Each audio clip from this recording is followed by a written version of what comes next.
Hinanting-hunting muna ako. Okay. Hinanting ako, as in yung bahay namin sa Pasay, may nakapaligid ng mga militar, inoobserbahan kami.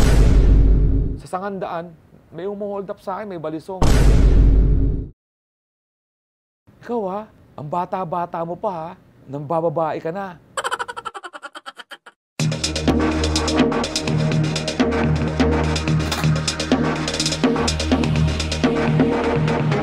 Magandang araw Pilipinas at sa ating mga kababayan sa ibang bansa. Welcome to TikTok with Aster Moyo. Sa pagkakataong ito mga kaibigan, ay isa na naman pong espesyal na personalidad ang ating makakakwentuhan.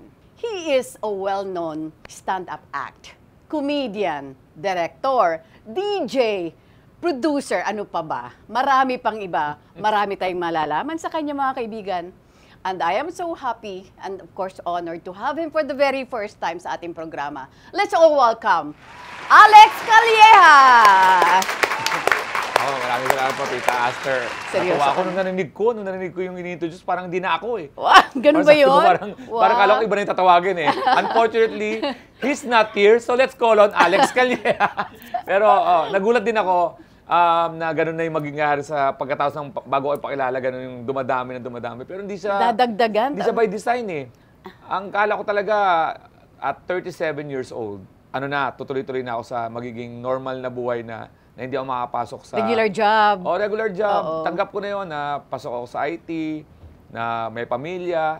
Tapos yung pangarap kong comedy, ano na lang yun, parang sideline ko na lang, parang pa-host ng comedy sa mga birthdays, sa mga corporate shows. Akala ko doon na lang, hindi sa TV. Nagulat na lang ako bilang pumasok ako sa TV and yun nga, the rest is history. Parang ganun. Ang daming mga opportunities ang nagbukas sa'yo, di ba?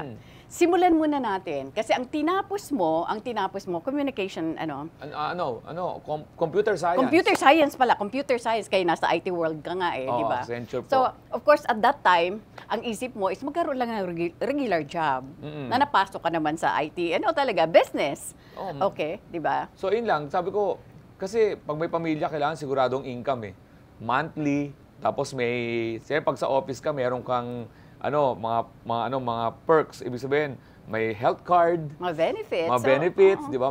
So, yun ang ko. May bonus. Oo. Nasa isip ko, dati, backup ko lang to dapat yung IT while waiting for the opportunity. Nung siyempre, 7 years na ako sa IT, sabi ko, ito na to. Kasi 3 years ako na professor. 7 years ako na IT, 10 years na ako sa... Saan ka naging professor? Computer College. Doon ka rin nag-graduate, okay. So, akala ko ito na to. Pangarap na lang. Pero, nagawa ko naman yung gusto ko sa pagpapatawa. Doon sa mga teacher. Nasa in front ako ng mga student. Comedy teacher ako. Pag tinanong yung mga estudyante ko, comedian ako. Nung sa office naman, comedian, rin ako. Ako yung host ng mga Christmas parties. Nakalibre ngayon yung kumpanya. Kasi walang talent fee na babayaran. At meron pang minomonitor ka pa ng HR. Chuchugihin ka pa pag may nasabi kang mali. Talagang sakripisyo. Kaya nga natuto ako, Tita Aster, nung pumasok ako sa television, may karga-karga akong na hindi ko akalain na-train pala ako para maging maingat. Kasi ang training grounds ko ay kumpanya na hindi ako pwede magsalita against the company policy. So hindi ako bastos mag-joke. Nagiging bastos na ako dito sa nung nag-showbiz na ako. Kasi minsan, kailangan, di ba? Parang kailangan. Pero kailangan i-request. Pero doon, ang default ko talaga is safe comedy. Parang doon ako natutong mag-host within the boundary. Ingat ka rin. Ingat ka rin. So pagdating ko naman sa showbiz, kaya madali ako naka-adjust. Kasi pag TV, di ba? Pag ikaw galing sa bastos, ayun na default. Ngayon, di ako masyado nagkaroon ng malaking adjustment. This was 2007, nung nasa IT job mo? Nagsimula ako sa Accenture ng 2005. 2007, may seminar ng stand-up comedy workshop. Attend ako.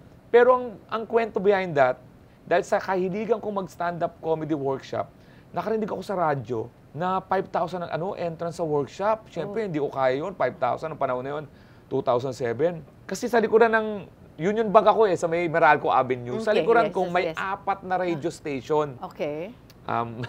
Tatlo. Sa likod ko 4. So, sumasali ako sa mga contest palagi. Ngayon, narinig ko dun sa radio na meron ngang magpapa-workshop na 5,000 pesos. Sabi ko, mahal. Ang ginawa ko, sabi ko, hindi ako naka-attend. Sabi ko, pasensya na.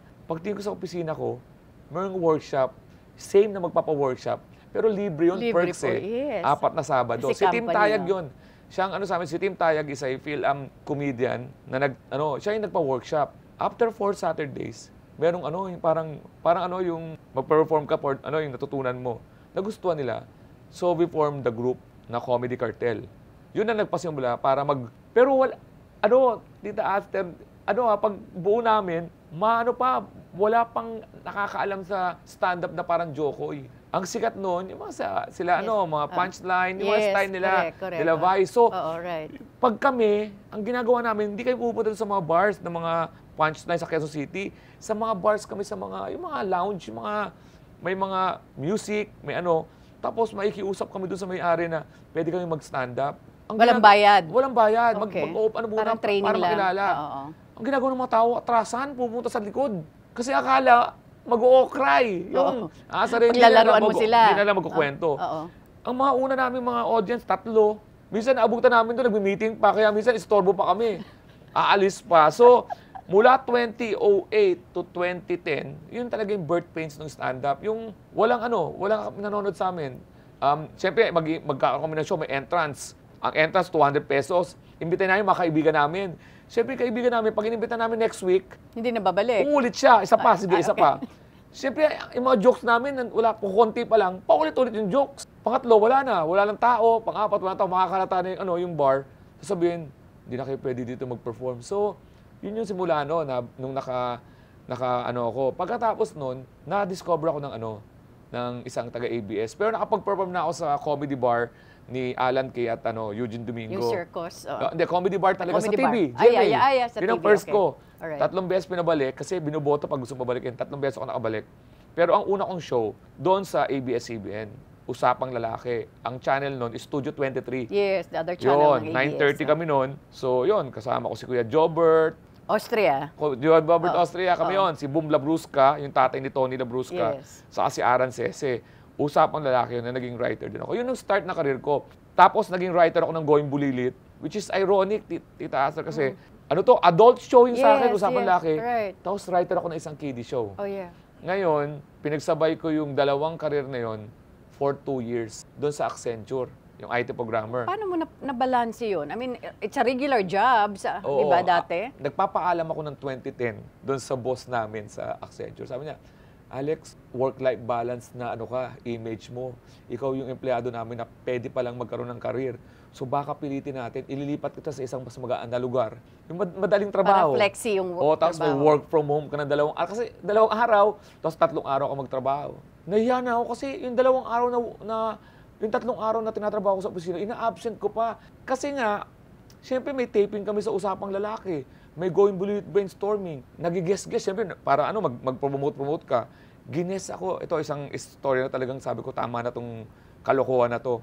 Lunch break ng opisina, alas 12. Magigess ako dun sa Ask Girls. Sila yun? Sila Angel Aquino. Sila, yun. Ang slot ko, 12:30 ako.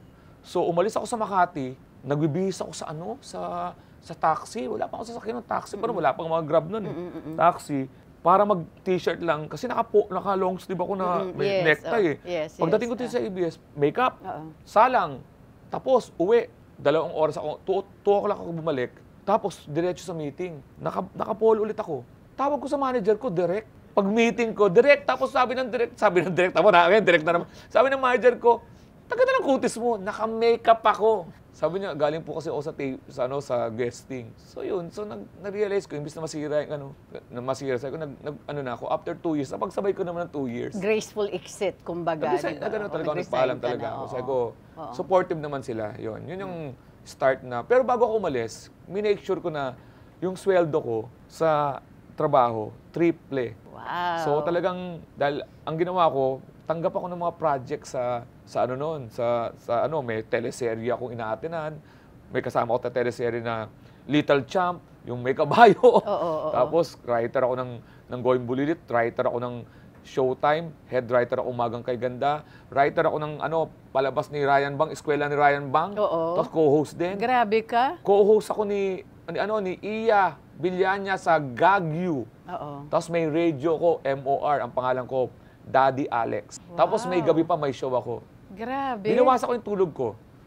Saka yung hindi kami naging close ng mga anak ko. Nag-droga yung mga anak ko nung mga panahon na yun.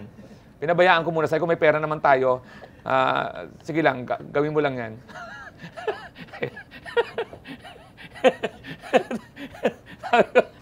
Alam niyo mga kaibigan, kahit hindi na ako magsalita dito, hayaan mo na lang si Alex magkwento. Di ba mas matutuwa pa kayo? Grabe. I mean, when you were a kid ba, naando na yung parang innate talent mo na pagiging komedyante? Baka ma-weirdan sila sa sagot, no? Nagpapasalamat ako laking mahirap ako. Kasi kung hindi ako laking mahirap, yung mayaman ako, malamang wala akong paghuhugutan. Malamang lumaki ako sa kotse. Laking mahirap ako. At alam ng mga tao to, may balat ako sa mukha. Oo. Oh, really? Ang tawag ng mahirap, balat. Okay. Nung nagkapera-pera na ako, nung pina-check up ko, Nivus of Ota. Iba talaga pag mahirap at mayaman. Pagka masahit ang tiyan mo, kabag. Pagka yumaman-yaman ka, mayroon kang parang discomfort. Stomach discomfort. Oo, maubo ka, you have cup. Pag sa mahirap, nako, TB yan. So, yun. So, may balat ako, lumalaki ako. Tita Aster, may balat ako na mahirap lang kami. Eh, syempre, may picture ka niya nung bata ka pa? Meron okay. Talaga. Okay. Talagang dito yan. Alright. Pag nandiligaw ako, lagi ako naka-side view. Oo, naka-side view. Tapos sinasabi ko na lang, para gumanda, Phil-am ako, Phil-am. Filipino-American, dito yung freckles. Ang tawag ko freckles para maging social. Okay. Pero dahil doon, nagkaroon ako ng inferiority complex. Ang linaban ko, salita. Pag hindi kita makalaban sa itsura, parang hindi mo mapansin yung itsura ko, naging ako, defense mechanism ko yung daldal ako ng daldal. So yun. Tapos yung pagiging mahirap, na-expose ako sa iba't ibang mga sitwasyon na nakita ko yung mga tropa sa paligid na nakakatawa. Kwentuhan mo muna ako sa childhood mo. Oo. Yung childhood ko, 10 kayo magkakapatid. Pang ilan ka? Bunso. So, yung tatay ko, original kami, pero may pang-apat na siya kasi nagtatrabaho sa PNR, sa train. Yes. So, babaero. Okay. So, bawat istasyon may babae. Yung 10, isang mother, isang tatay. Kami lang yun. Tapos meron pa siyang anak sa iba. Okay. So, hindi ko na nakilala. Tapos yung nanay ko naman, dahil babaero yung tatay ko, nagsugal naman yung nanay ko. Tinuruan ng tatay ko magsugal para hindi siya mahuli ng babae. Lagi nakaupo sa madyungan na pang babae. Naging sugarol ngayon yung nanay ko. So, dumaki ako na yung tatay ko, hindi ko masyadong nakita, tapos sugarol yung nanay ko. So, ang ate ko, nagja-Japan. So, pagka may pera kami, dumarating, tapos isasanla lahat ng nanay ko yun, ng ate ko. Bababa na naman yung buhay namin. Ganon-ganon yung buhay namin, yung kabataan ko. So, lumaki akong middle class, biglang maghihirap, kasi nakasanla yung mga gamit sa kapitbahay, kilalang-kilala na nagsusugal yung pamilya namin. So, yun yung ko as bunso. Paano kayo nakasurvive? Kasi 10 kayo di ba? Tapos kung nagsusugal ang nanay mo, tapos tatay mo ng bababae. So, paano kayo lumaki? Ang natanda ko lang, nanay ko lang yung doon sa amin. Pero, dahil bunso ako, yung mga kapatid ko, ang pinakamatanda ko kapatid, 77, 52 ako. So, ibig sabihin, 25 years. Ang nabuntis ang nanay ko ng 16 years old. So, ang pangalan namin is, matanda ang nanay ko ng 16, 93 nanay ko. So, ganyan ang edad, 77. Malalayo ang agwat. So, 25. So, ibig sabihin, may mga kapatid ako na nagsilbing nanay at tatay ko. Nung tulong-tulong kami, yun ang nakita ko, kinalakihan ko. So, walang self-supporting ako sa bata kasi wala akong maabutan nun sa Self-made pati. Oo, kaya ang ginagawa ko, maaga akong sa labas, tumatambay sa mga mas matatanda sa akin kasi sa bahay naman wala namang akong aabutan sa loob. So yun ang pagpapalaki sa akin. Pero walang naging rebelde sa inyong magkakapatid? Boring. Ginawa kasi ng nanay ko, reverse. Ang ginawa ng nanay ko, hindi siya naging magigpit. Pag umalis ka, pagbalik mo, umalis ka pala, saan galing? So, walang nabuntis sa amin ng wala sa edad, walang nagdroga sa amin, parang ganun, walang parang na-reverse kami kasi ang ginawa ng nanay ko, ni-reverse kami na, kayo, bahala kayo. Ito na buhay natin pag hindi pa kayo nagbago. So yun, parang nagtinulat ng mga kapatid. Parang ganun. Ikaw lang ba ang nakapagtapos sa inyong magkakapatid? O? Ako lang. Ikaw lang. Okay. Oo. The rest are pero madiskarte sila. Kaya may mga kapatid akong tumulong. Okay. Parang ganun. Nung pumasok ka, syempre, nakapagtapos ka ng pag-aaral and then at the same time, pumasok ka na sa regular job, di ba, as an IT guy. And then eventually, napasok mo ang Ang entertainment, Oo. before showbiz. Actually, entertainment muna before showbiz. Doon na bago ang buhay mo. Tita, nung dahil nga sa kahirapan, naapektuhan yung high school ko noon. Dapat graduate ako sa San Sebastian ng 1989. Tumigil ako dahil wala akong pera. So tumakbo pa ako sa Malabon para makagraduate doon sa isang public school ng 4th year high school.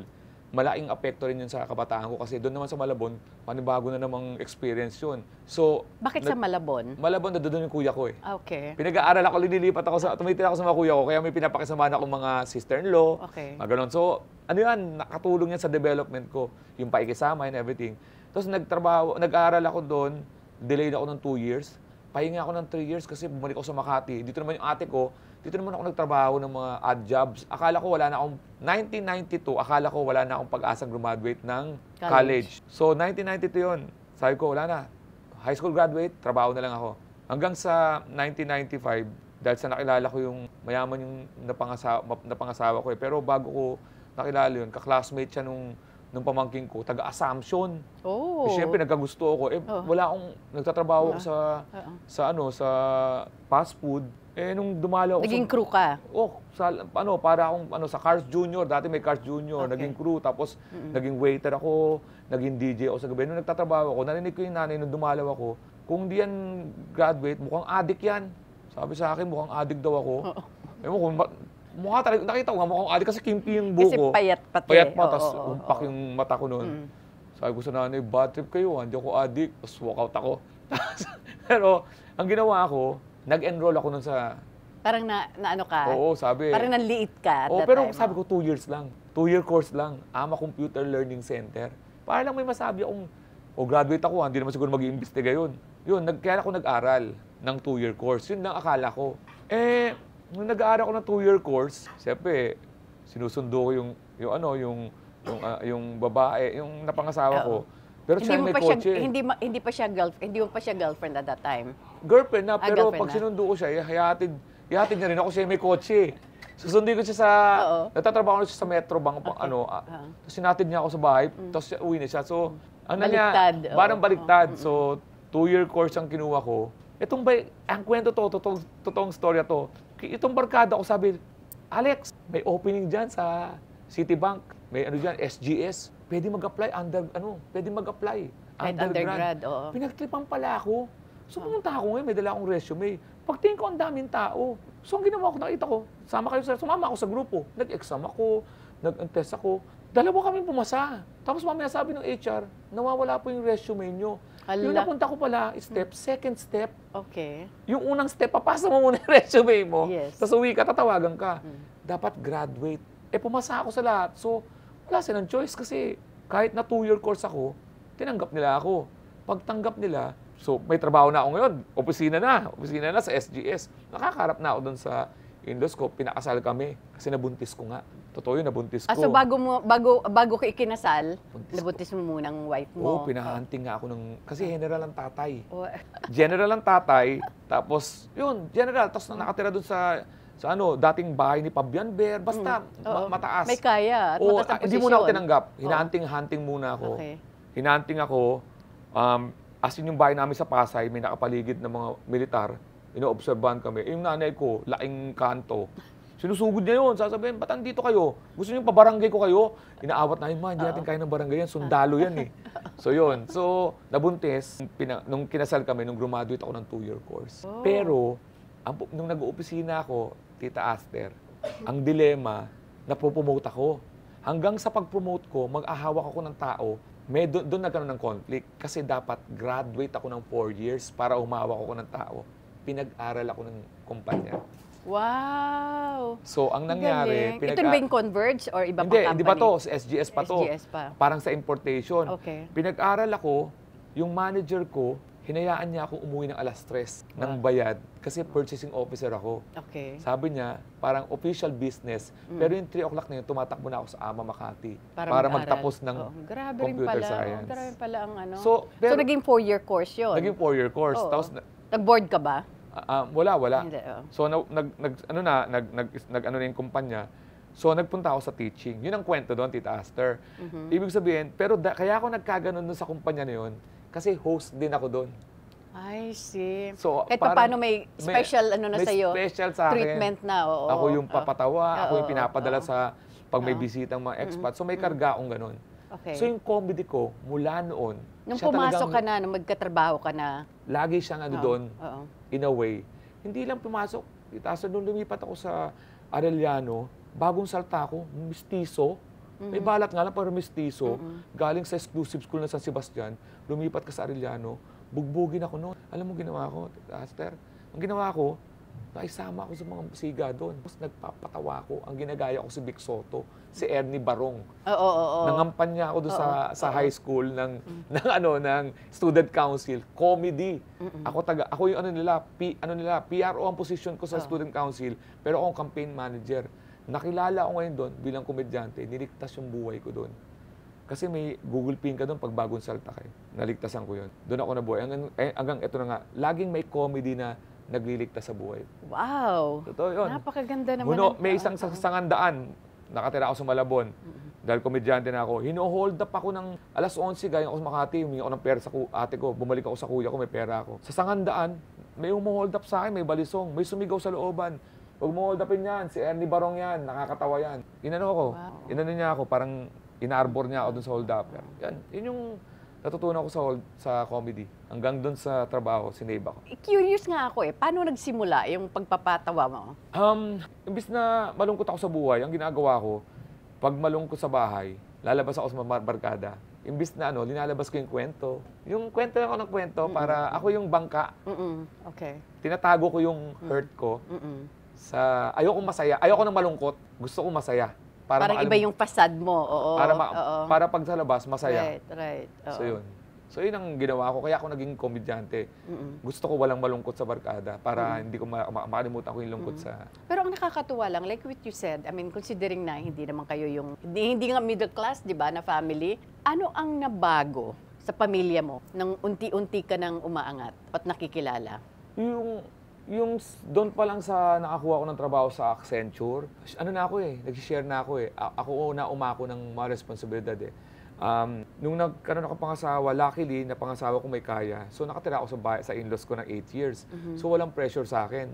Lalo ko pang natuloy yung pag-aaral. Remember, pinag-aaral ako ng opisina, nakatira na ako doon sa in-laws ko. Right. So wala akong pressure para sa anak ko na lumalaki rin noon, na pag-aaral ng in-laws ko. Tiniis ko lang. Pero pagdating sa bahay namin, nung lumipat kami ng bahay ng asawa ko, may 5 door na apartment yung asawa ko sa malapit sa amin. Pinatira ko doon yung kuya ko, yung asawa niya, tapos yung 5 anak, andun yung nanay ko. So, kahit paano, yung decision ko sa nakapartner ko, nakatulong doon nagsisimula ako. So, nakatulong ako sa pamilya namin. Yung ako nagbibigay sa nanay ko ng pera, kasi na naman siya, nag-mellow na rin siya dahil matanda na siya. Right. Kamakapatid ko, ako nagsusuporta. Wala pa ako sa showbiz.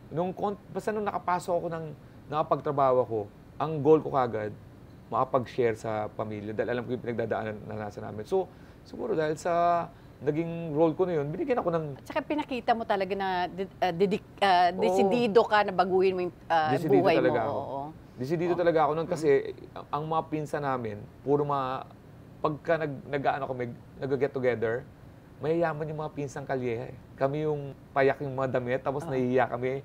Ando kami sa di ba? Pag may mga gathering, Ayala Alabang yung gathering. Ando kami sa gilid. Kami yung kalyehang api. Kasi yung tatay ko, bunso. Governor kasi ang lolo ko. Okay. Yung tatay kong umabuso, siya rin yung lumustay ng mga mana-mana. Kami ngayon ang pinakamahirap na kalyeha. So, tumatatak sa utak ko yun. Sabi ko, hindi ka ako papayag ng ganito. Nagkaroon ka ba ng parang hatred sa father mo? Nung, hindi siya lumaki, pero hindi ako lumaki sa kanya, pero nung 2011, nagkasakit siya Ang sakit niya, 84 na siya, pero ang sakit niya, parang katandaan, tapos parang may problema sa prostate. Hindi na ako sure sa cancer, pero ako yung, hindi kami naging lumalaki sa kanya. Ako nagpagamot sa kanya, parang ganun. Nang namatay siya, ginawa ko lahat. Pero nung namatay siya, nailabas ko yung iyak ko. Pero ako yung nag-asikaso. Yung pain na ilabas ko. Yung kuya ko, nakita ko yung masamang epekto. Yung kuya ko hindi umiyak. Sabi ko, hindi ka umiyak, matigas. Hating gabi, tinatawagan niya ako, lasing. Doon siya nag-breakdown. In a way, naramdaman ko yung pain niya na na-release ko nung tinanggap ko yung tatay ko na, nabuhay akong tinanggap nga ng nanay ko na ganyan. Ano pa tayong mga anak, kung tanggapin na rin natin. So, nung nilibing yung tatay ko, yung pinakamate yung tatay ko, ako nag-asikaso lahat. Ang gaganda nun, kaya naging proud siguro. Kasi dahil kahit 2011 wala pa kami. Dahil nakapasok na ako sa showbiz. Yung mga bulaklak ko, ABS-CBN, Going Bulilit, galing kay Ma'am Charo. Kaya nakakatuwa, parang doon sa Laguna siya, sa number 4 na kami nagpunta. Oo. Number 4 ng tatay. Namin yung mga anak. Wala itong hindi parang Kayo yung teleserye. original family. Oo. Pero wala kaming yung anak sa hindi, tinanggap namin para walang bad Tinanggap namin. Ever since, kahit na ang weird sa nanay ko, minsan makakaabot ako ng mga bata sa bahay namin, yung pala anak ni daddy yun sa iba. May maid kami, na yung pala yung number 2. May ganon. May ganon setup sa bahay. Oo. Na, pero believe din ako sa ano ng nanay mo, oo, di ba? Ang nanay ko, nagpupunta sa bahay ng tatay ko sa number 4. Yung number 4, aalis sa kwarto, sa sala matutulog, yung nanay ko matutulog sa kwarto kasabay ng tatay ko. Saan ka nakarinig ng ganong sitwasyon? Nakala mo. Grabe, no? So pag narinig ko yan, as a bata, ang dami ko ngayon nabubuksan sa isip ko para maging comedy. Ang daming Hindi, tanong. sa aga ko na namulat sa mga nakakatawang sitwasyon pag pinagkukwentuhan. Pero totoong nangyari yon. Ang nanay ko pag nagpupunta sa Laguna, yung babae ng tatay ko, automatic sa sala siya. Yung nanay ko sa kwarto. Sabi ko, nangyayari pala to. So, wala ako ngayong harang sa realidad sa buhay. Anything is possible. Kaya siguro nabuksan yung comedy ko. Ikaw lang bali ang parang tumanggap sa tatay nyo? Lahat naman kami. Kasi nabuhay ako. Hindi, what I mean to say is, especially during the time na may sakit na siya. Oo, yung pera, ako na naman may kakayanan. Kung di ako tumanggap, walang mag-aasikaso. So, yung sa iba, siguro mas galit sila kasi mas nakita nila eh. Ako kasi nung pinanganak ako, nasa kaduluan na siguro ng kalokohan eh. Pero siguro kaya hindi ko na... Ilan ang half siblings mo? Siguro 10 rin. 10 rin. Hindi kapangalan pa nga ako eh. Magandang kwento sa tatay ko. Na-post ko na to dati. Totoo to. So, for a while, nagkaiwalay kami ng asawa ko.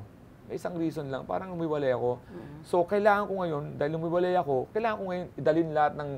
Nakatira, di ba yung nanay ko, ate ko, sa akin. Right. So, sa apartment nila. Kailangan ko maghanap ng pera ngayon. Kasi kailangan ko lumipat ng bahay eh. At ang dala-dala ko, 5 pamangkin ko, mag-asawa. Kasi walang pera sila eh. Yes, nanay ko sa kanila. So, kailangan ko maghanap ng apartment. So, remember, namatay yung tatay ko. Namatay yung tatay ko. So, nagtatrabaho ako sa Accenture. Wala akong pera, wala akong pang-down. Nagkagalit kami ng asawa ko for 2 years eh. Pero okay na kami ngayon. Parang, nung naglalakad ako, hopeless ako. Naalala ko, sabi ko, mag-check nga ako ng balance sa ATM ko. Kasi sa sweldo ko, Accenture ako eh. Right. Pagtingin ko may pera akong 100. Ang pera ko, this is true story, 100,772. May pera ka? 100,000. Tapos, 772. Sabi ko, saan ako nakakuha ng pera? Nagsama-sama yun ang sweldo. Nung sinig ko yung pera, birthday ko yun. 1 October 07, 72. October 7, 1972 ako. Birthday ko yun eh. Sabi ko, coincidence siguro. Yung pala, sa kumpanya ko, pag may namatayan, nagdo-donate ng mga pera. Nag-accumulate ng pera. Dahil namatay yung tatay ko, nakakuha ko ng 107,000. Parang 100,772. Which is nung ginano ko, birthday ko, parang yung tatay ko, in a way, parang naging way. Parang sabi niya, yung kulang ko sa'yo. Parang naging daan. Parang ito yung pera. Tapos nakalipat kami. Marami kang atraso sa inyo. Parang yun. Yung numbers, yung time, yun. Parang naano ko. Bago sumakabilang buhay ang father mo, nag-usap ba kayo? Or humingi ba siya ng tawad? Ang isa sa mga pinagsisiyan ko, nabalita, kasi busy ako noon. Busy na ako noon. Di ba ang dami kong work. Alam ko in a way, nag-suffer tatay ko kasi yung naghihingalo siya, ang nagbabantay lang yung mami ko sa sister ko. Yung sister ko wala asawa. Yun yung nagbabantay sa mami ko sa kanya. Bibili lang sila kailangan nila lumabas kasi bibili siyang pagkain. Namatay yung daddy ko mag-isa. So in a way, yun yung sigurong kahit paano parusa sa kanya. Pero nalungkot ako dahil... Hindi mo lang kayo nakapagkwentuhan, nakapag-usap, or hindi mo lang siya nakahingi ng tawad sa inyong mga anak? Nung malapit na siyang yung mga mahina na siya, pupunta na siya lagi sa bahay namin. Ako daw yung kamukha niya. Nagkabalikan ba sila ng nanay mo? Hindi na. Parang natanggap nila yung sitwasyon. Yun. So at the time na mawala ang tatay mo, nandun na siya sa number 4 na family. Kaya doon sa Laguna siya, doon kami nagpunta. yung exact birth date mo, parang Oo. hindi mo inasa. Nung explain. Eastwood yun, naglalakad ako, tapos sabi ko, ay check ko nga yung ATM ko. Pag check ko ng ATM ko, ang figure is 100,719.72. So sabi ko, uy, may pera ako. Unang pumasok pera ko, ba't may pera ako? Ang alam ko sweldo ko. Pero alam ko ang sweldo ko, halos mga 1/4 lang, 1/3 eh. Yung pala, na-realize ko, yung pag may namamatayan at nasusunugan, may matis 50 pesos yung mga accessory. Ang dami namin. So, parang, death benefit yun. Yes. So, in a way, Makasamahan mo. in a way, pero yung birthday ko kasi yun October 7, 1972. Kaya parang basa ko, parang yung tatay ko, nung namatay siya, sabi niya para makabawi ako sa anak ko. Parang yun yung binigay niya sa akin. So, nakapalipat kami sa bahay. Nakapag-advance, kasi kailangan di ba 1 month, 2 months, Right. So nakapag-advance ako ng ganun. Pero talagang down na down ako no, kasi naghanap ako ng pera, wala akong pera. 2011 pa lang nun, baguhan pa lang ako sa Di ba pinagsasabay ko pa lang? Hindi pa malaki ang kita mo, no? Showbiz, saka right. In fact, Tita Aster, artista na ako no, nagbebenta ako ng pack lunch. Oh. Kasi doon sa building nga, doon sa may, sa Global, dyan sa may Eastwood, 188. Nagbibenta ako ng pack lunch. Kaya takanta yung mga fan ko doon pag nasasalubong ako. Kasi 2 building yun, may buhat akong pack lunch. Yung iba buwibili kasi gusto magpa-autograph doon sa styro. Gusto magpa-picture. Tanda-tanda nila ngayon yun, mga naka-umorder sa akin. Yun yung mga panahon na ayun nga, nung nakita ko. Parang dagdag kita rin. Dagdag kita. Tapos yun nga, nakita ko yung pera ko. Ka-birthday ko, doon ako kinilabutan. Kasi nga, yun, kaya kinukwento ko na palagi yun. Kasi hindi siya sobrang coincidence na parang na namatay yung tatay ko. Tapos yun yung huling bawi niya sa akin. Kasi alam niyang wala siyang nagawa sa akin. Memories mo sa tatay mo? Ito medyo, siyempre babaero nga siya. Yung mga panahon noon, may extension ng telepono, landline. Oh yes, oo, di ba? Okay. Dalawang kalaban mo noon extension sa aking party line. Yung party line na ipagligaw ko na, hello? Oh, mahal kita mahal na rin kita Tapos bilang sisingit, matagal pa ba yan? Oo, may emergency kami Yung ligawan kayo ng ligawan So, gano'n. So, ngayon, may kausap ako. Siyempre, nagbibinata ako noon Kaya lang 12 years old pa lang ako noon. May crush akong babae. Tapos nakakausap ko sa telepono. Nakikinig pala yung tatay ko. So, pagkakat ko, sabi niya, ikaw ang bata-bata mo pa nang bababae ka na. Yung comedy ko na gusto ko sagutin na, wow coming from you pero ayun lang nasa isip ko. Hindi ko matanda hindi ko makalimutan sa kanya yung kahit paano. Sino pinagsabihan niya ako na, "Hoy, ang bata-bata mo pa." Parang hindi ko nasabi yung mga, "Ba't kayo tay?" Yung mga kung ano ba, yung daming comedy na doon, "Ba't kayo tay?" Tapos yun. Kaya hindi ko nakalimutan yun kasi parang ginagawa ko siyang comedy sa akin. Yung imbes na mainis ako na, ba't ikaw tay? Parang comedy ang dating sa akin. So yun ang hindi ko makalimutan sa tatay. Pero wala kayong moment talaga na kayong magtatay? Wala So no good memories with him? Wala. Minsan nga inaabang ko siya sa Alabang kasi dumadaan yung train. Tapos hindi huminto Anong trabaho niya sa PNR? Parang route agent, ang tawag, route agent. Okay. Pag dumaan siya, babato niya yung gulay. Pag natapat sa inyo. Kasi tapat yung bahay namin, duwada yung train sa may Alabang sa Kupang. Babato niya tapos gugulong yung mga Parang home along the Riles. Yun. Tapos yun ang alaala ko sa kanya. Okay, and then, so he died when? 2011 ng May. Ito ang kwento dyan.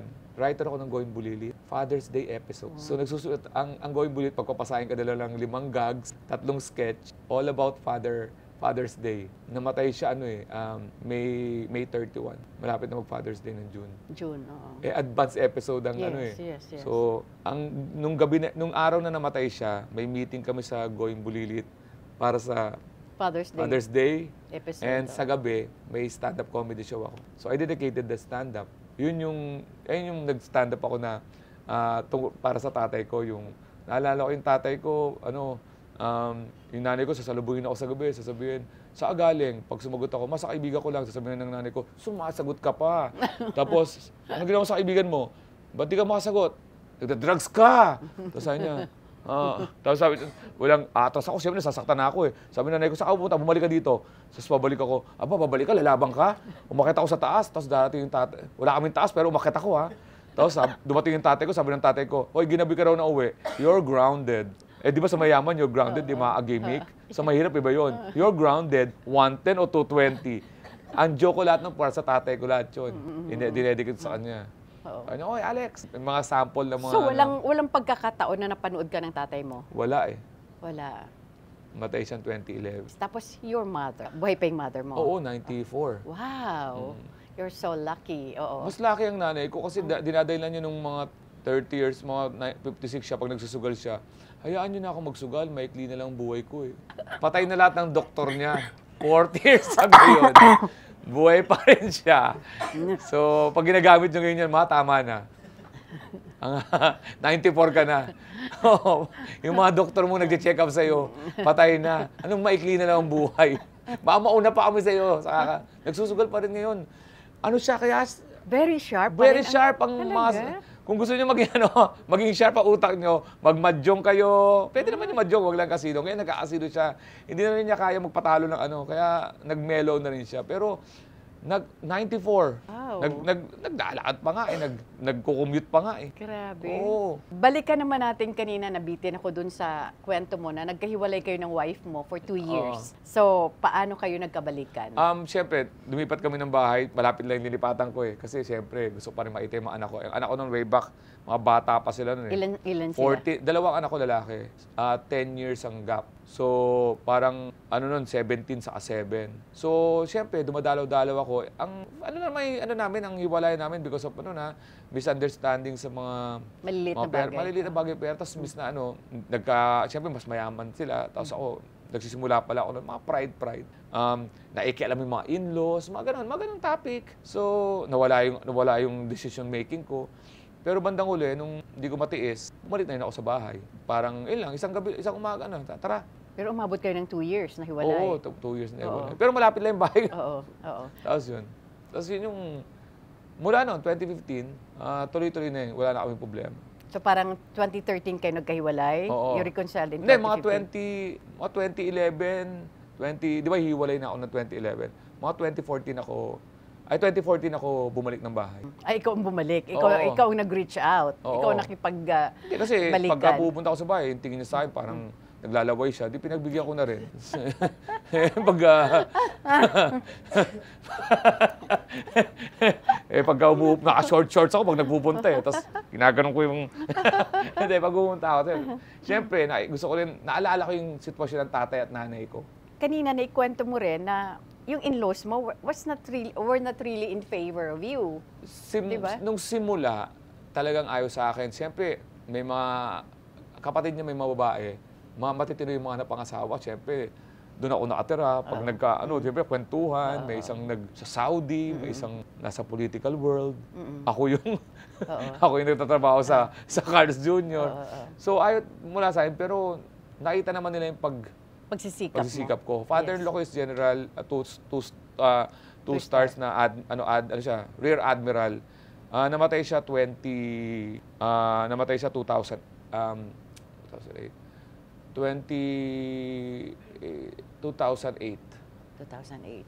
Oh. So nauna pa yun kaysa sa father mo, sa biological father mo.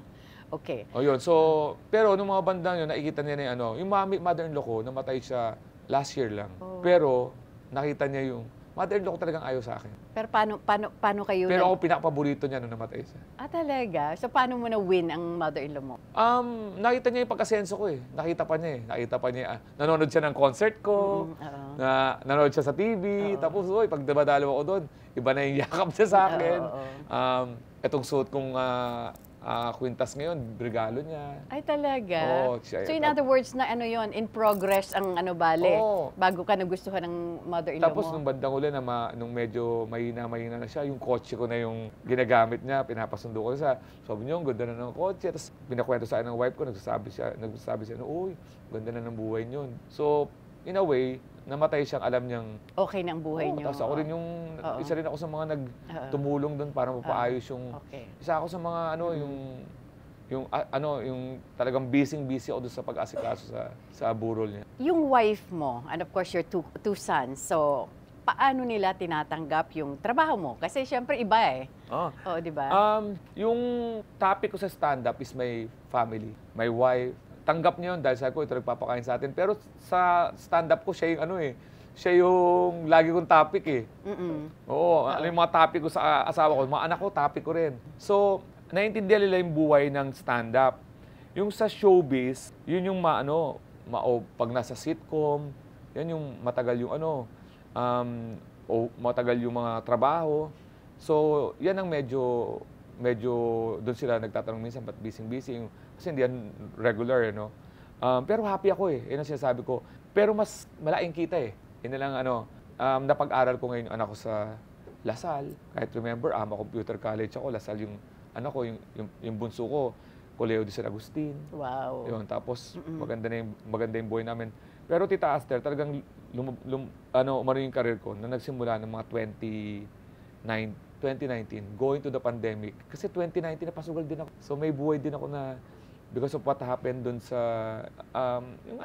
yung pressure ng stress ng buhay, Yes. nagkapera ng konti. Buti hindi ganun, nagkapera ng konti. Napagsugal ako ng mga 2012 to 2019. Nasa casino ako. Pero kusang loob din ako nagbago. Pati yung bisyo, tinigil ko yan. Lahat yan, tumigil ako ng 2019. Magandang kwento rin to. 2019 is politics and election eh. Right. So, may sinusuportahan ako. Sabi ko na yung pangalan, si Congressman Crystal Bagat Singh na Manila. Okay. Amado Bagat Singh, sila Bagat Singh. Ang mother niya is very religious. Binibigyan ako ng grocery na glow in the dark. Tapos yung scapular. Hindi naman ako, siyempre tanggap ako ng tanggap. Tapos iniipon ko lang sa gilid. Scapular, parang naniniwala. Kami, Catholic kami. So, ano ko lang.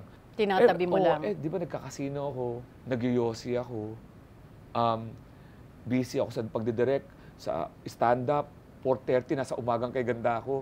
Talagang pariwara ako. Tapos humina yung resistensya ko. Yung kinakampanya ko na sila congresswoman, meron silang clinic na para sa mga public. Nag-try ako magpa-check up. May lumabas na parang, hindi maganda yung puso ko. Na-stress, anxiety ako.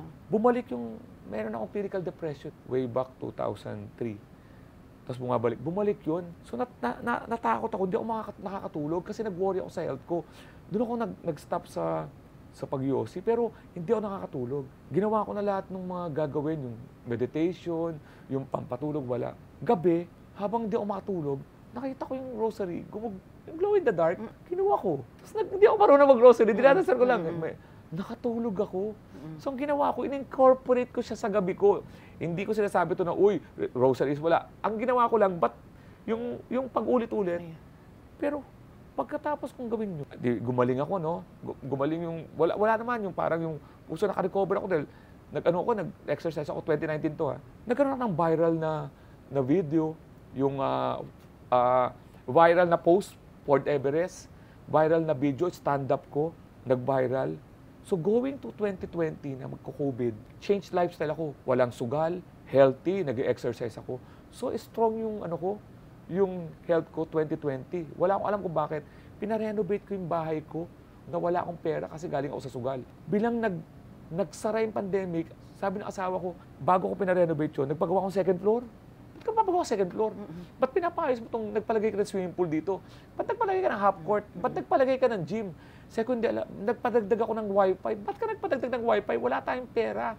Second, di ko alam. Sinara yung Pilipinas. Ang lakas ng wifi ko, 3 wifi ko. Yes. Hindi makalabas ng bahay. May swimming, may gym. May second floor ako. Yun ang studio ko. Naging studio ko yon for online shows. So, nag-vlog ka? Nakukuha ko ng mga producer dahil ang panahon ng pandemic, hindi pagalingan, palakasan ng wifi. Totoo. Ang lakas ng wifi ko. Dahil tuloy-tuloy yung rosary ko ng gabi. Hindi nga rosary maayos, kundi yung 10 lang. Nakakatulog ako, yun ang pampatulog ko. Nabago lahat yung ko. Tapos yung papasok ako sa 2020 na may utang ako na 3 million. Wow. Nag-end ng 2020 na bayad yun at meron pa akong milyon dahil dun sa bago kong lifestyle. Tigil sugal, tigil Tapos yun, tuloy-tuloy yung pagtulong ko ngayon. So pumapasok ako sa 2020 without being insensitive. Pumabor sa akin yung sitwasyon. Meron akong mga shows na corporate na nagpapaalam ako dito. Thank you very much. Ini-introduce na ako dito. Nag-stand up ako dito. Online. Online. Tatlong online ko camera. Wow. Sunod-sunod yun. Kasi may 2:30, 3:30, 4:30. Grabe.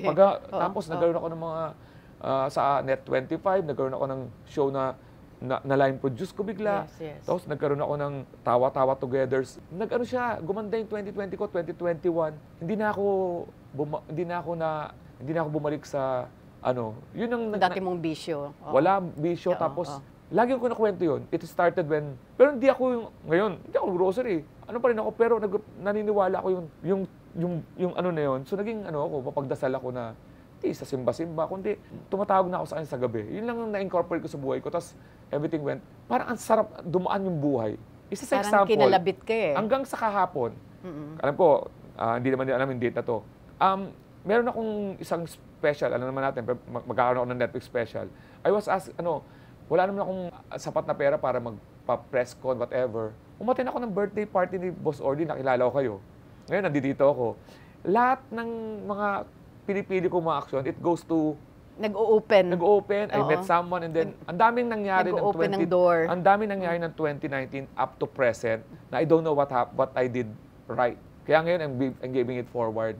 I'm paying it forward. Lahat ng mga kasama ko sa comedy. Ngayon, nakapag-Christmas party na ako na may parapol na ako na sarili sa mga tao, mga ganon. Wow. Alam, dati uma-attend ako sa Christmas party para maghintay ng raffle. Ngayon, may pa-Christmas party na ako ng 4 na taong sunod-sunod. Nagbibigay na ako sa mga kapatid ko lalo ngayon,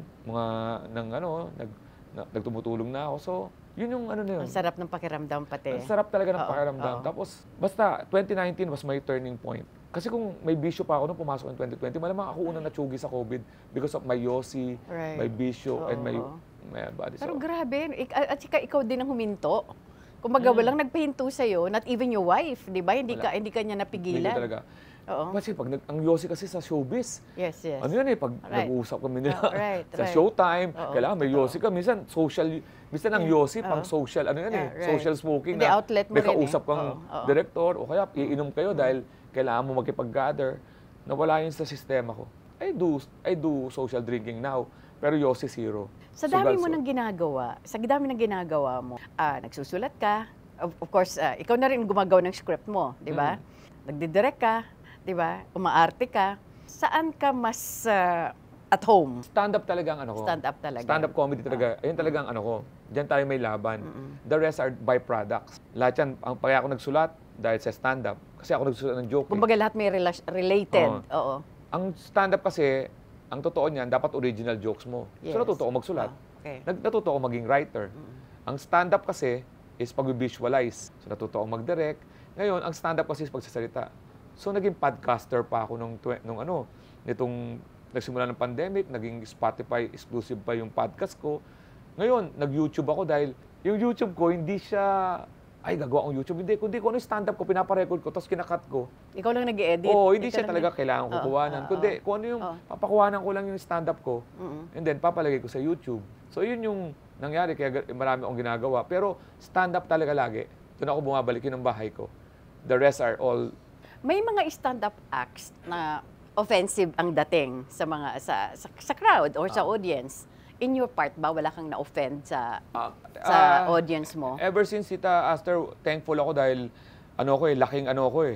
laking yung Pinoy comedy. Ang stand-up kasi nila Jokoy, American yan. Pagka talagang niyakap mo yan ng solong American, marami kang ma-open na mga Pinoy kasi hindi sila sanay sa ganun eh. Yes. Kailangan haluan mo yan ng Pinoy. Right. So kaya ako ganun, kaya ako hindi nakaka-offend. Kasi ang pinipili ko lagi, yung may touch ng general na buhay. Iniiwasan ko yung parang statistic, Tita Aster eh. Halimbawa, magpapatawa ako sa 100 tao. Tapos ang pinili ko pang topic, delikado. Tanggal yung 50% dyan. Yung 50% na matitira, hindi po ba alam kung matatawa sa'yo. Ang lagi ko iniisip, gumagawa ako ng comedy na maiintindihan ng 100%. Kasi alam ko naman sa... At relatable. Relatable. Oo. Yung, nangyayari sa tunay na buhay. Ang mga nanonood nyo, lalo na pagkatapos ng pandemic, gusto na ng tao ngayon matawa. Oo. Kung hindi na yung parang pag-iisipin mo pa ng problema, yung pag-uusapan nyo pa, comedy ng political o kaya gusto kong lagi nagtatawa. Impromptu ba? Nagagawa mo yun? May akong mix ako eh. Can you give us a sample? Yung impromptu na, for example, medyo For general patronage. General patronage. Yung, yung butong pakwan ngayon ang paborito kong topic. Okay. Oo. Nakasama yan sa special ko dyan. Okay. Pero ngayon, nadagdagan ko pa siya na nag-uusap kasi kami ng asawa ko gabi. Habang nanonood kami kumakain kami ng butong pakwan. Sabi ko sa kanya, bilang pagkain ko ng butong pakwan, nakagatan niya pala. Yung dinuraan niya pala niya, yung ginanon niya pala yun. Sabi ko, yak, napaganon ako. Sabi ng asawa ko, yak, 2 na anak natin. Nasubo ko, tapos yayak mo ngayon. Halikan mo ako. Tapos yung mga ganon, ang nakakatakot pala yung pagkatabi mo yung asawa mo, kailangan mag-ingat ka. Kasi kala mo nagre-relax na kayo, pero lagi kang may alerto ka dapat. Kasi minsan nanonood kami ng asawa ko, may pinapanood kami, bilang tinanong niya ako bigla na ganyan, no? Anong nasa isip mo ngayon? Sabi ko, wala naman ako nasa isip. Blanco lang, blanco. Hindi, sabi ko, so kailangan ko siya magsinungaling ngayon, di ba kung ano nasa isip ko? Kahit wala ako nasa isip, sabi ko, na masaya ako, katabi ka, ang swerte kong tao. Tapos sasabihin niya, totoo ba yan? Sabi ko, oo, totoo yan. Hindi yan ang nasa isip mo. O sige, ikaw na, anong natin mo nasa isip ko? Tapos yun, away na yun. Oo. Away na yun. Oo. Ang babae talaga, naiinip yan minsan pag walang magawa, magsisimula lagi ng away. O, lalo na yung mga ang pinakadelikadong tanong sa lahat ng asawa, tumataba ba ako? Kung pwede lang, huwag ka nang gumalaw, parang gano'n. Walang tamang sagot yan. Pag sinabi mong, hindi, sinungaling. Pag oo, magdahan-dahan ka naman, nakakasakit ka. Kaya ang sinasabi ko, ano bang sabi nila? Ano bang sabi nila? Parang gano'n.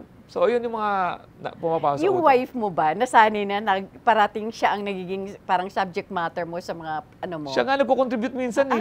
Okay. Haris, dalhin mo to. Minsan, pag nagtatawanan kami, nakakatawa to, kwento mo to ha. Oo. Yun. Mga ganun. So yun. So, ang kombinasyon ng stand-up ko, Tita Aster, is on the spot, hindi kita aasarin sa itsura. Ang pinagtatawanan ko adlib, yung nangyari sabay-sabay ngayon, para tawanan natin sabay-sabay. For example, may nag-stand up ako tungkol sa asawa ko. May nagsalita, gago. Oh? Kasi parang yung joke ko, parang nagulat siya na nasabi ko yung joke ko tungkol sa asawa ko. Parang natakot siya para sa akin. Sabi niya, gago. Sabi ko, ba't ka nagago? Ba't mo sinabi yun sa asawa mo? Sabi ko, kung ikaw takot ka sa asawa mo, huwag ako. Gago. Talagang galing talaga sa takot yung gago. So yun, mga ganun. Para sabay-sabay, lahat nakikita, alam nila tatamata. Ayun. Galing. Tapos, okay, kwentuhan mo naman kami dahil meron ka ng Netflix. Paano ito nangyari at kailan ito mangyayari? Alam niyo yung Tita Aster, marami ako pinag-performan mga shows, no? Pero kahit ano pang dami ng tao nanonood sa akin, naniniwala ako na maliit pa na porsyento yan sa mga taong nanonood. So itong Netflix, pinilit ko talaga makapagawa ng Netflix para ma-reach ko yung mga tao na, alam mo naman, hindi nakakapanood sa mga live ko, hindi mahilig sa YouTube, para makita nila yung Netflix special ko. Ang title nga is Tamang Panahon.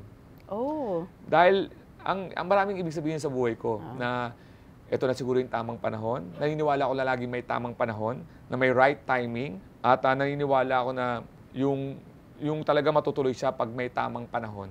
Kaya ang title ko, Tamang Panahon. At kaya sa tamang panahon, Tita Aster. Kasi, remember, yung Aldab ay tamang panahon. Yan yung mga panahon na ang showtime, and writer ako, talagang nagpasadsad sa ratings namin. At marami akong natutunan dyan sa buhay. Kaya, di ba, ginamit nila yung tamang panahon? Yes. Kaya ginamit ko rin yung tamang panahon ngayon. Para mapakinabangan ko naman yung tamang panahon. Pero doon sa talaga, kumbaga labanan that time ng Itbulaga at saka It's Showtime, talagang at that time nang umangat ang Aldab, talagang sumadsad ang It's Showtime. Talaga. 27-10, 30-10, 30% 10%. Hindi nyo alam kung paano kayo talagang... Hindi na, lahat na ginawa namin. Wala. Lahat na. So, yun. Kaya, naisip ko rin tamang panahon. Kasi yun yung mga panahon na may akong pagsubok. Doon sa lahat na pinerform mo, syempre, kahit paano, natatandaan mo yon. Anong parang pinaka-best para sa'yo in terms of reaction ng audience? Sa ibang bansa, talaga? sa US, Australia, Dubai, Singapore, bakit, Tita Aster? Ang mga Pinoy doon, pagtawa, may halong iyak. Bakit? Nai-miss na nilang Pilipinas. yung kwento ko, Pinas yes. Yung jeep, At yung MRT. nakaka-relate kasi sila eh. Tapos makikita mo yung lalapit sila. Sabi niya, Alex, kahit di ako nakakauwi, pinauwi mo ako ngayong gabi na to. So sabi niya, Nakaka-touch. Ayun. Alam niyo, panay na-mention natin, may kumikita ka dito. Pero minsan ang talagang take away ko sa bawat ano yung pagtawa. Yung pagtawa ng isang 80 years old. Na-entertain mo. Yung lumapit sa akin yung anak ng isang 80 years old. Nakita ko ngayon si mama tumawa ng 80 years old. So yun na-entertain. So, ang di ko makalimutan talaga sa ibang bansa, may halo silang punas ng luha. Pagtawa, di ba pag natawa naiyak ka, pero yung luha nila parang may na-miss, may naninig pa ako gumano minsan, hi, parang na-miss niya yung Pilipinas. Ayun, tapos pag-uwi ko, masaya rin ako. Kasi parang naidala ko sila dun sa masayang kwento natin sa Pilipinas. Nakapagigay ka ng kasiyahan sa maraming tao, di ba? Lalo na sa ating layo mga nila dito matagal, di ba? Oo, lalo na yung mga may edad na, mas gusto talaga nila na as much as possible umuwi yung buhay nila dito sa Pilipinas, di ba? Kaya yung homesickness talaga hindi nawawala yun. Grabe. Kaya yung mga Pinoy dito na minsan tinitake for granted yung pagiging dito sa Pilipinas ngayon. Pag napunta sa ibang bansa, maranasan mo na kahit ano pang Pilipinas, may miss mo talaga yung talagang bahay mo. Kaya yung mga nanonood dyan na pagka gusto manood sa akin, tatanungin, Alex, kailan ang show mo? Sabado. Wala ka bang Biyernes? Pag sinabi ko, kailan ang show mo? Biyernes. Wala ka bang Sabado? Tapos pag sinabi ko, meron akong Biyernes sa Sabado. Saan yan? Makati. Wala kang QC? Kasi sabi ko, saan mo ba gusto mag-perform? May bakanting lote ba sa bahay nyo? Anong oras ka para ako nalang mag-a-adjust? Alam mong di manonood sa'yo yung mga ganun eh. Yung pag magkano? 500? Consumable? Mariose, 500? Ano to? May popcorn ka pa? So, doon sa ibang bansa, talaga puntahan ng mga Pinoy. Iba yung ano. Oo. Okay, bigyan mo naman kami ngayon ng mga yung mga upcoming shows mo. Anong dapat nilang abangan? Ayan. Sa February 7, ang Netflix special, February 7, tamang panahon po yan. So, abangan nyo po yan. Ngayon, kung kailan man ito i-ere, tignan nyo lang po ang alexcalia.com at thecomedycrew.com. Pero ngayong Enero, January 18, 19 East, January 25, sa may Eco Bar, sa may Pampanga, Angeles, Pampanga. January 31, dyan sa may Hops Bar sa General Trias, Cavite. Sa Singapore, andyan ako sa February 16, parang Kwentong Pag-ibig, The Funny Side of Love. Pangalawa na namin yan, na-sold out namin, Tita Aster, yung last year. Wow. Kaya bumabalik kami. 500-seater yan, Wow. yung Singapore. Ngayon, babalik naman ako sa Dubai sa April 12. Abangan nyo, parang Tita Aster last year, Dubai Comedy Festival. Kami po yung unang Pinoy na nakapag-perform doon at Dubai Opera. Yung si Lea Salonga yung huling nag-perform. Yung mo Lea Salonga, tapos Alex Calleja. Ang bagsak ng kwalidad. Masyado mo namang inaaping sarili mo. Oo. Tapos, magkita-kita tayo dyan sa US ng April 16 sa West Coast, LA, sa Vegas, sa San Diego, sa San Francisco. Naku, aabangan ka April nila 16, dyan. oo. Aabangan ka nila. Canada, May 22 to June 10. Malalaman nyo yung ano. Pero meron na akong Red Deer, meron na akong Cold Lake, Vancouver, sa Toronto. May dalawa pang darating. Hindi ka busy, no? Hindi, kailangan po kailangan, Tita Aster, mag-ipon. Kailangan Grabe talagang ka. kasi marami akong pamilya eh. Hindi. Yung mga kapatid ko, mga kapatid, pamangkin. Oo naman. Pamangkin ko, Oo, yan. oo. Yun yung kailangan. Kailangan ko na mag-ipon. Siyempre, para sa retirement. Dahil di naman to lahat forever eh. Bandang uli, gusto ko rin na magpa-relax. Kaya nagde-develop ako ng mga bagong comedian sa The Comedy Crew. The Comedy Crew po, ginawa ko yan, mga comedians na yan, para naniniwala ako na hindi kaya ng isa para mabuhay ang isang parang ang kasi market natin. Ato, parang industriya? Parang industriya, oo. So, ngayon nagde-develop ako. That's Kasi ngayon good. talaga, That's Tita good. Aster, paying forward ako dahil happy na ako sa nangyari sa akin. Gusto mo na ma-share sa iba. Gusto ko i-share. Minsan Tama. nga ayokong umalis na mag-isa sa ibang bansa. Kasi ang hirap i-share, ang hirap ikwento yung ikaw lang eh. Ikaw lang mag-isa. Maganda, may kasama ka na parang ang saya, no? Oo. So yun, talagang genuine na talaga yung pagtulong ko ngayon. Kasi settled na ako sa karir ko. Amen. Yes. Galing. Kung i-rewind ang buhay mo, Yan. anong parte ng buhay mo ang gusto mong balikan? Nung 80s, nung siguro, dumating na tatay ko noon sa sala. Tapos, hindi namin siya pinansin. Linggo naman yun. Sana umalis kami. Tapos, yun. Para masaya. Tanda ko yun dahil nananalamin ako nun, tapos nakita ko siya dumating, tapos umakit ako. Kasi at that time, masama ang loob niyo sa kanya. Saka hindi ko rin alam kung paano siya tatuin eh. Oo. So umakit ako, pero kung babalik ako... So may regrets din kahit papano sa inyo, kasi, diba? bilang ama ngayon, hindi ko na alam kung paano maging... Wala akong naging Foundation. Di ba? Diba? Sa father mo. Ano ba yung, sana man lang kung natuto ako sa tama't mali, na-apply ko sa mga anak ko ngayon. So ngayon, ginagawa ko to based on, ako lang. Pero yun lang, sana may na-share man lang ako sa mga anak ko ngayon na, uy, lolo mo, ganun. So, pero may lolo naman sila sa kabilang side, pero yung tatay ko lang, yun lang. Pero alam nila yung kwento ng buhay mo? Alam nila. Okay, anong mensahe mo sa mga anak mo? Mag-aral lang mabuti, tapos walang pressure, yung mabuting kung ano yung gusto nyo, yun ang sundin nyo. Yung anak ko, bunso, nagbabanda. Uy. O yun, kasi may... Ilang taon ni siya? 17 yung nagbe-base. May nag-aaral pa rin. Yung panganay ko, graduate na ng Lasal. Wow. Nagtatrabaho na. So may napag-graduate na ako. Wow. Pero Anong tinapos? Financial management sa Lasal.